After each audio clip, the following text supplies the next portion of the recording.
नमस्कार, स्वागत है आपका हमारे इस खास कार्यक्रम में और मैं हूं आपके साथ जागृति। तो चलिए रुक करते हैं खबरों का। देश के साथ साथ प्रदेश में भी एक बार फिर से कोरोना तेजी से पांव पसारता नजर आ रहा है।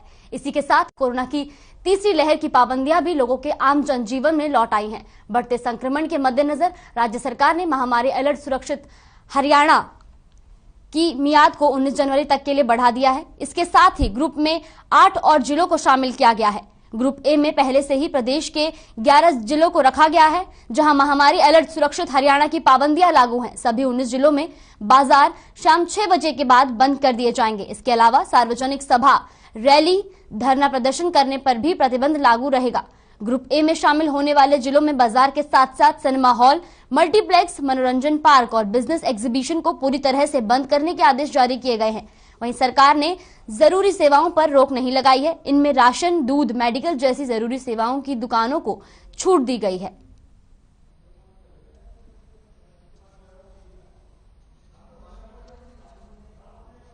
आपको बता दें कि देश के साथ साथ प्रदेश में भी एक बार फिर से कोरोना तेजी से पांव पसारता जा रहा है। इसी के साथ कोरोना की तीसरी लहर की पाबंदियां भी लोगों के आम जनजीवन में लौट आई हैं। बढ़ते संक्रमण के मद्देनजर राज्य सरकार ने महामारी अलर्ट सुरक्षित हरियाणा की मियाद को 19 जनवरी तक के लिए बढ़ा दिया है, जहां बाजार शाम 6 बजे के बाद बंद कर दिए जाएंगे।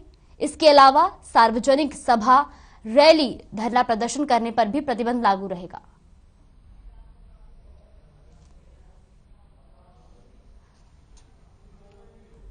आइए आपको ग्राफिक्स के जरिए समझाते हैं। शाम 6 बजे के बाद बाजार और मॉल बंद रहेंगे। सिनेमा हॉल, थिएटर, मल्टीप्लेक्स, मनोरंजन पार्क भी बंद रहेंगे। वहीं sports complex, stadium, swimming pool भी बंद रहेंगे। साथ ही सभी सरकारी प्राइवेट दफ्तर में 50% कर्मचारियों के साथ ही बार और रेस्टोरेंट 50% क्षमता के साथ किए जा सकेंगे संचालित। बिजनेस टू बिजनेस प्रदर्शनी पर प्रतिबंध लगा दिया गया है। वहीं नेशनल इंटरनेशनल प्रतियोगिता के खिलाड़ियों को ट्रेनिंग के लिए छूट दी गई है। सार्वजनिक सभा, रैली, धरना प्रदर्शन पर भी प्रतिबंध लगाया गया है। सिरसा, रेवाड़ी, जींद, फतेहाबाद ग्रुप ए में शामिल हैं। वहीं महेंद्रगढ़, कैथल, भिवानी और हिसार भी ग्रुप ए में शामिल हैं। ग्रुप ए वाले जिलों में ज्यादा पाबंदियां लागू रहेंगी। वहीं गुरुग्राम, फरीदाबाद, सोनीपत, अंबाला पहले से ही ग्रुप ए में शामिल थे। वहीं पंचकुला, करनाल, कुरुक्षेत्र, पानीपत पहले से ग्रुप ए में शामिल हैं। आपको बता दें कि इसमें कई तरह के प्रतिबंध लगाए गए हैं, जहां यमुनानगर, रोहतक और झज्जर पहले से ग्रुप ए में शामिल हैं। बढ़ते संक्रमण के मद्देनजर राज्य सरकार ने महामारी अलर्ट सुरक्षित हरियाणा की मियाद को 19 जनवरी तक के लिए बढ़ा दिया है। इसके साथ ही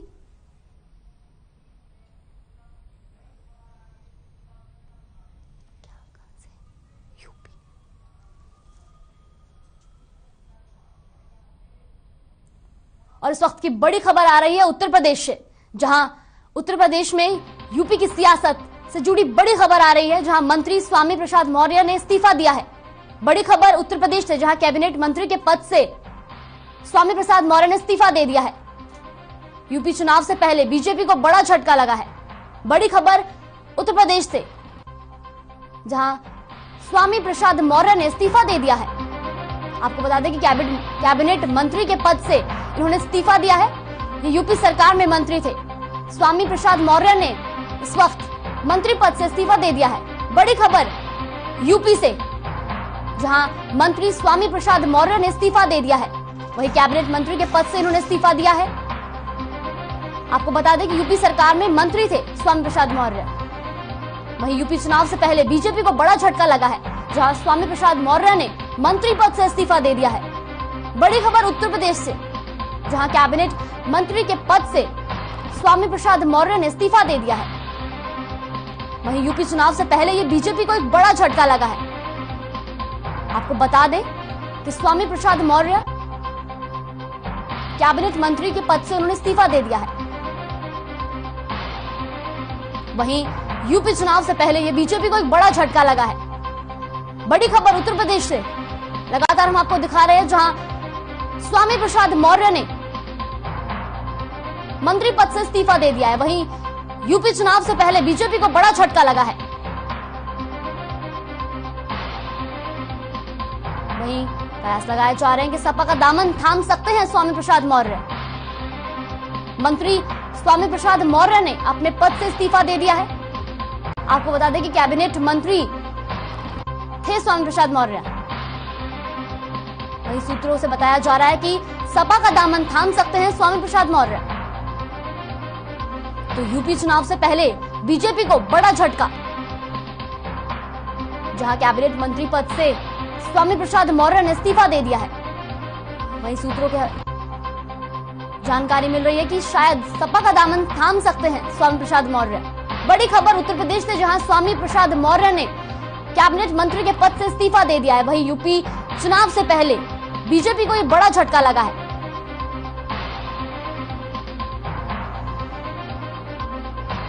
यूपी की सियासत से जुड़ी बड़ी खबर हम आपको इस वक्त दिखा रहे हैं, जहां मंत्री पद से स्वामी प्रसाद मौर्य ने इस्तीफा दे दिया है। आपको बता दें कि कैबिनेट मंत्री के पद पे थे स्वामी प्रसाद मौर्य, और वहीं यूपी चुनाव से पहले बीजेपी को यह बड़ा झटका लगा है।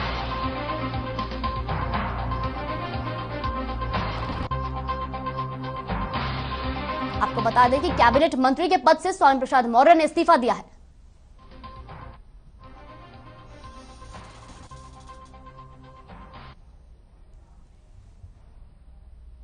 वहीं करनाल में डॉक्टरों ने अपनी मांगों को लेकर हड़ताल करते हुए ओपीडी सेवाएं बंद की, जिसके चलते मरीजों को काफी परेशानी हो रही है। जिला प्रधान डॉक्टर संदीप अब्रोल ने बताया कि हमारी 3 मुख्य मांगे हैं। हमारा स्पेशल कैडर बनाया जाए और एक्टर बनाने के लिए 4th एसीपी का प्रावधान हो। साथ ही प्राइवेट से अच्छा नहीं तो कम से कम इतना वेतन हो कि वो सरकारी नौकरी के प्रति एक्टिव रहे। वहीं डॉक्टरों का कहना है कि अगर 14 जनवरी तक हमारी मांगे नहीं मांगी गई तो सभी सेवाएं बंद करने का निर्णय लिया जाएगा।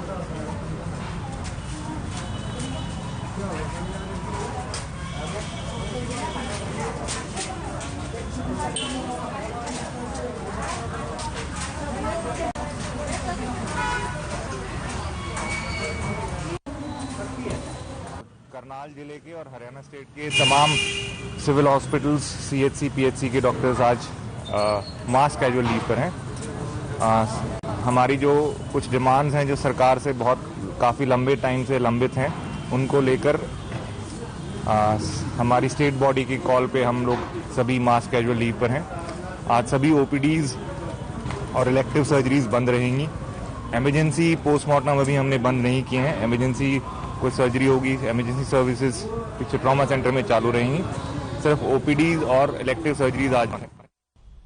वहीं सोनीपत नागरिक अस्पताल के डॉक्टर हड़ताल पर चले गए हैं और सभी ओपीडी सेवाएं फिलहाल बंद हैं, जिसके कारण मरीजों को परेशानियों का सामना करना पड़ रहा है। डॉक्टरों की मांग है कि सरकार एसएमओ की सीधी भर्ती ना करे और स्पेशलिटी डॉक्टरों की अलग कैडर की भी डॉक्टरों ने मांग उठाई है। वहीं आपातकालीन सेवाएं और गायनी विभाग में भी सभी डॉक्टर मरीजों को देख रहे हैं, लेकिन सरकार अगर उनकी मांगे पूरी नहीं करती है तो आने वाले 14 तारीख को सभी सेवाएं बंद कर देंगे।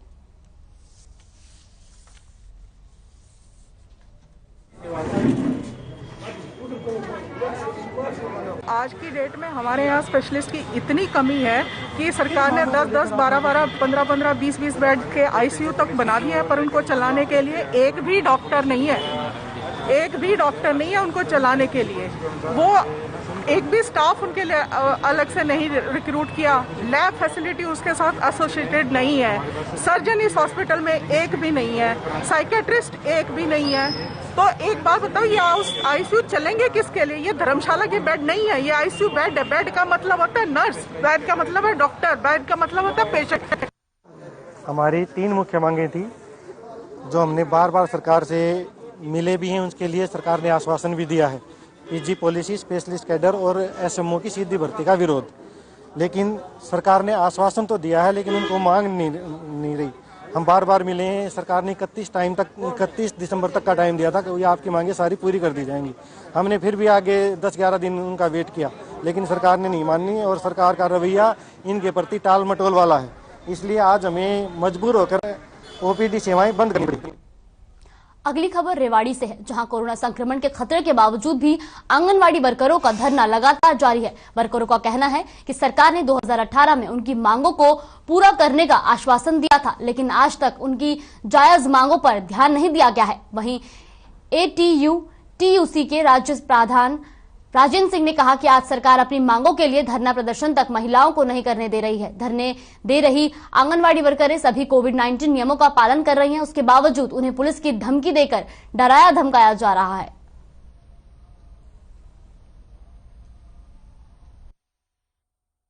ये 8 दिसंबर से आंगनबाड़ी कर्मी पूरे प्रदेश में धरना दे रही हैं और इनकी कोई मांग नहीं, केवल इनकी 2 बातें हैं।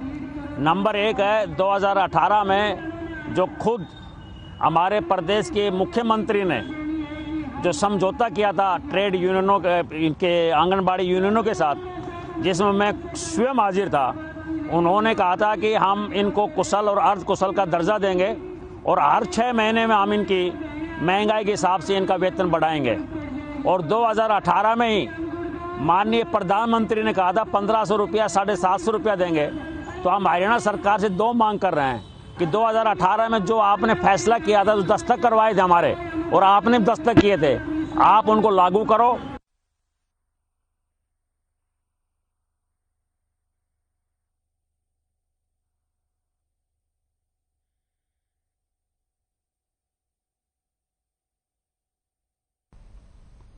रोहतक में 2 पटवारियों को सस्पेंड करने पर कानून गो और पटवारियों ने काले मास्क और काली पट्टी बांधकर प्रदर्शन किया।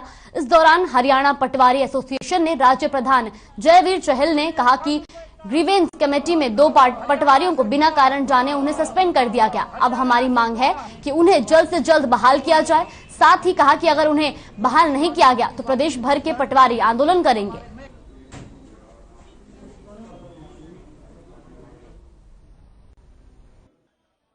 हमने हमारे 2 साथी पंचकूला के जो है वो ग्रीवेंसेज की मीटिंग में पिछली 29 तारीख को खेल मंत्री संदीप सिंह जी ने उनको बिना किसी उचित कारण के, बिना किसी जांच परख के, जिनको महकमा रेवेन्यू के बारे में जरा भी इल्म नहीं है, हमारे 2 साथियों को सस्पेंड कर दिया।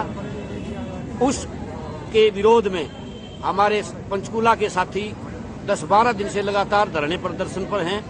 जिनका जिला प्रशासन ने या किसी हरियाणा सरकार के किसी महकमे ने कोई जो है वो नहीं लिया, संज्ञान नहीं लिया।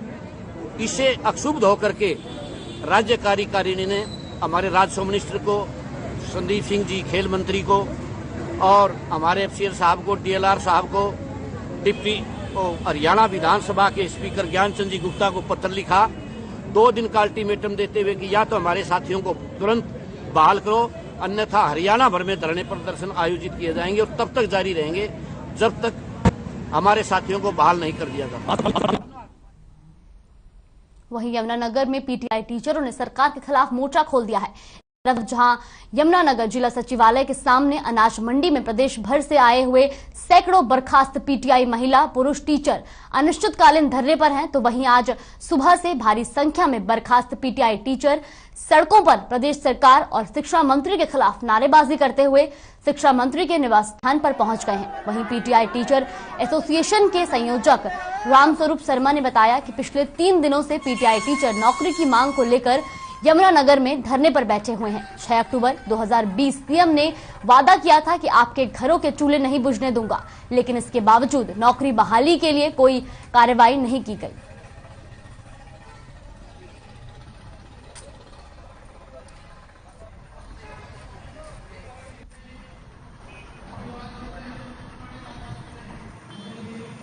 जून 2020 से संघर्ष कर रहे हैं, लेकिन सरकार कोई भी हमारा नुमाइंदा हमारे पास नहीं है।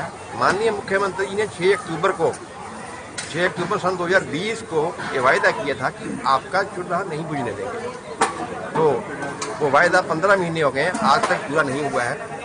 इसी को लेकर जब इतना समय हो गया कि 15 महीने हो गए, तो हरियाणा के 22 जिलों से सभी PTI और ड्राइंग टीचर्स यहाँ पर एकत्रित हुए हैं। ये आंदोलन वैसे तो 9 तारीख को अग्रसेन चौक के पास वहां पर होना था। वर्षा के कारण, क्योंकि भयंकर सर्दी है, कोरोना है, बहुत सारी बातें हैं, उस दिन हालत ऐसी थी, उसी को देखते हुए इस स्थान को परिवर्तित करके यहाँ किया है। 15 जून 2020 से संघर्ष कर रहे हैं, लेकिन सरकार कोई भी हमारा नुमाइंदा हमारे पास नहीं है। माननीय मुख्यमंत्री जी ने 6 अक्टूबर सन 2020 को ये वायदा किया था कि आपका चूल्हा नहीं बुझने देंगे। तो वो वायदा 15 महीने हो गए हैं, आज तक पूरा नहीं हुआ है। इसी को लेकर जब इतना समय हो गया कि 15 महीने हो गए, तो हरियाणा के 22 जिलों से सभी पीटीआई और ड्राइंग टीचर्स यहाँ पर एकत्रित हुए हैं। ये आंदोलन वैसे तो 9 तारीख को अग्रसेन चौक के पास वहाँ पर होना था। वर्षा के कारण, क्योंकि भयंकर सर्दी है, कोरोना है, बहुत सारी बातें हैं, उस दिन हालत ऐसी थी, उसी को देखते हुए इस स्थान को परिवर्तित करके यहाँ। रुकते हैं एक छोटे से ब्रेक के लिए। ब्रेक के बाद फिर लौटेंगे खबरों के साथ।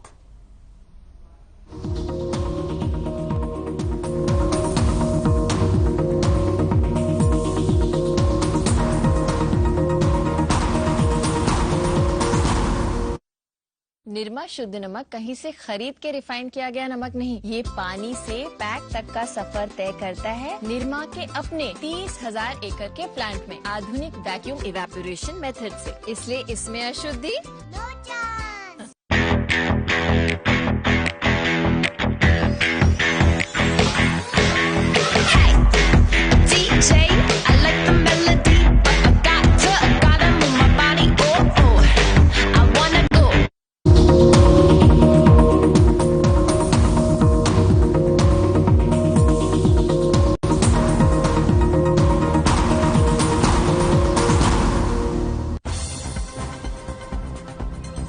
स्मृति दिवस के मौके पर सीएम मनोहर लाल ने पूर्व प्रधानमंत्री लाल बहादुर शास्त्री को किया नमन। ट्वीट कर लिखा, आपके उच्च विचार सदैव प्रेरित करते रहेंगे।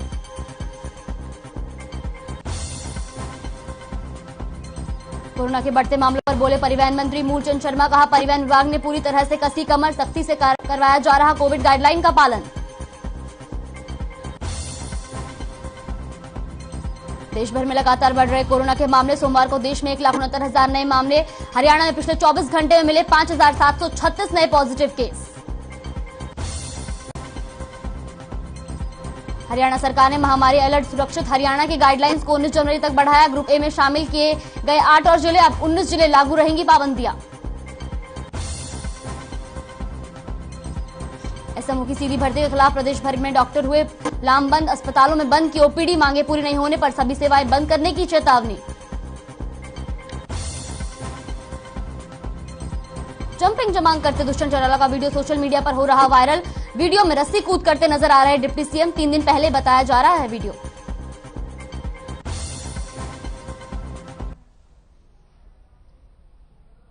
ब्रेक के बाद एक बार फिर स्वागत है आपका। तो चलिए रुक करते हैं अगली खबर की ओर। उचाना में जेजीपी कार्यालय में कार्यकर्ताओं ने हवन किया। डिप्टी सीएम दुष्यंत चौटाला और अजय चौटाला के जल्द स्वास्थ्य होने की कामना की। इस मौके पर जेजीपी के जितेंद्र शिवकंत आढ़ती, ज्ञानी राम तारखा, किसान सेल प्रधान मौजूद रहे। बता दें कि डिप्टी सीएम दुष्यंत चौटाला और अजय चौटाला कोरोना पॉजिटिव पाए गए हैं।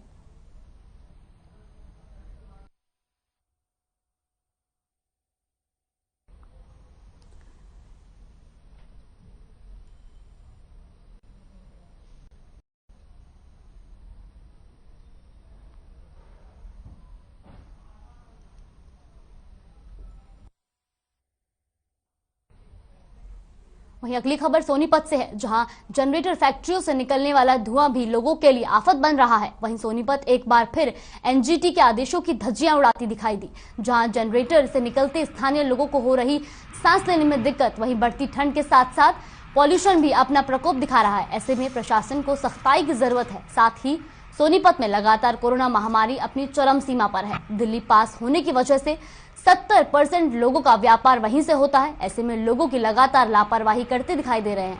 किसी के चेहरे पर मास्क नहीं है और ना ही कोई सोशल डिस्टेंसिंग का पालन करता दिखाई दे रहा है।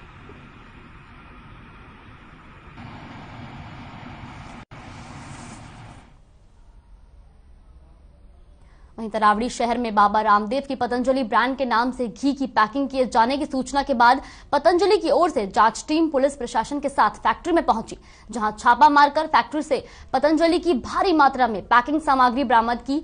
मौके पर पतंजलि की तरफ से जांच करने पहुंचे एडवोकेट सिरत ने बताया कि तरावड़ी में बनी एक फैक्ट्री में पतंजलि के नाम पर मिलावटी घी सप्लाई करने के आरोप में टीम ने यहां छापा मारकर काफी मात्रा में सामग्री बरामद की और फैक्ट्री के पास बनी दुकानों के साथ साथ फैक्ट्री के पीछे खेतों में भी वेस्ट मटेरियल में पतंजलि से संबंध रैपर आदि बरामद किए। वहीं पुलिस तरावड़ी थाना प्रभारी इंस्पेक्टर मनोज वर्मा ने बताया कि पुलिस टीम मौके पर पहुंची थी, जिसके बाद कार्रवाई अमल में लाते हुए एक व्यक्ति के खिलाफ कॉपीराइट एक्ट के तहत मामला दर्ज किया गया है।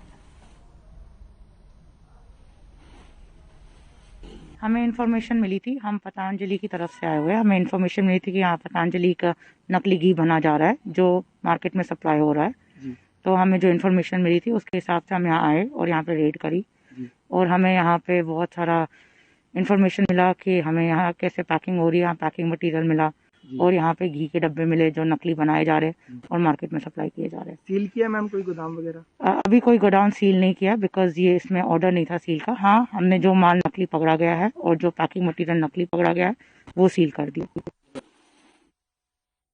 खबर करीना से है, जहां पुलिस ने 2 साल पहले धनौदा में हुए ब्लाइंड मर्डर की गुत्थी सुलझाने में कामयाबी हासिल की है। हत्या की गुत्थी सुलझाने में थाना अध्यक्ष इंस्पेक्टर संतोष कुमार के प्रयास सफल रहे। उनकी ओर से दी गई शिकायत के आधार पर आरोपित के खिलाफ हत्या की धारा लगाई गई है। साथ ही बताते चले कि धनौदा की बड़ी में 12 नवंबर 2020 को एक व्यक्ति संजय 42 साल निवासी धनौदा का शव मिला था, जिसे जानवरों ने खाया हुआ था। मर्डर करने वाले व्यक्ति अमित उर्फ मितवा धनौदा मर्डर के बाद वहां जयपुर चला गया। आरोपी ने किसी के सामने कहा कि उसने 2 वर्ष पूर्व जिस व्यक्ति को मौत के घाट उतारा था। पुलिस ने प्राथमिक पूछताछ के बाद करीना थाना अध्यक्ष को इसकी सूचना दी। थाना अध्यक्ष संतोष कुमार ने पुरानी फाइल का अवलोकन कर एएसआई राकेश कुमार और अमरजीत के साथ जयपुर पहुंचे और आरोपित को काबू किया। मर्डर के बाद पुलिस ने सोमवार को उसे एसडीएम कोर्ट करीना में पेश किया, जहां कोर्ट ने उसे 1 दिन के पुलिस रिमांड पर भेज दिया। रिमांड के दौरान पुलिस आरोपित के निशानादेही कराने के साथ साथ हत्या में इस्तेमाल किए गए हथियार भी बरामद करेगी।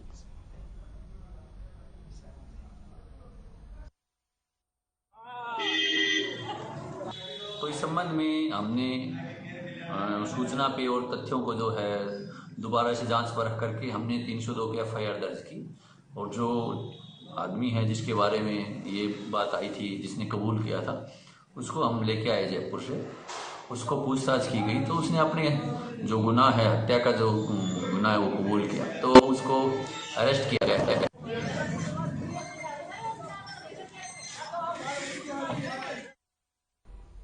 प्रदेश के कई इलाकों में बारिश के बाद ठंड बढ़ गई है। नांगल चौधरी में शरद ऋतु की बारिश के बाद हाड़ कांपने वाली ठंड ने अपना प्रकोप दिखाना शुरू कर दिया है और कोहरे ने भी अपने पैर पसार दिए हैं, जिससे वाहनों की रफ्तार को भी धीमा कर दिया गया है। वहीं सोनीपत में भी बारिश के बाद से ठंड बढ़ गई है और आसमान में घना कोहरा छाने लगा है। वहीं गेहूं के लिए ये ठंड फायदेमंद बताई जा रही है। 2 तस्वीरें इस वक्त आप स्क्रीन पर देख रहे हैं, जहां नांगल चौधरी और सोनीपत दोनों जगहों की तस्वीरें हैं। आप देख सकते हैं कि किस तरीके से ठंड का जो कहर है वो दिख रहा है। कोहरे ने जहां राहगीरों की मुसीबतें बढ़ा दी हैं। तो 2 तस्वीरें लगातार आप हमारी टीवी स्क्रीन पर देख रहे हैं, जहां सड़क पर वाहनों को किस तरीके से दिक्कतें आ रही हैं वो आप देख सकते हैं। कोहरे के चलते राहगीरों को भी कई दिक्कतों का सामना करना पड़ रहा है। वही बताया जा रहा है कि यह ठंड गेहूं की फसल के लिए काफी फायदेमंद है। आपको बता दें कि बारिश के बाद ये ठंड बढ़ी है, जिसके बाद अब कोहरे ने भी लोगों के लिए मुसीबतें बढ़ा दी हैं। राहगीरों के लिए भी कई तरह की दिक्कतें आ रही हैं। फिलहाल के लिए बस इतना ही। देश और दुनिया की तमाम बड़ी खबरों के लिए देखते रहिए हर खबर हरियाणा।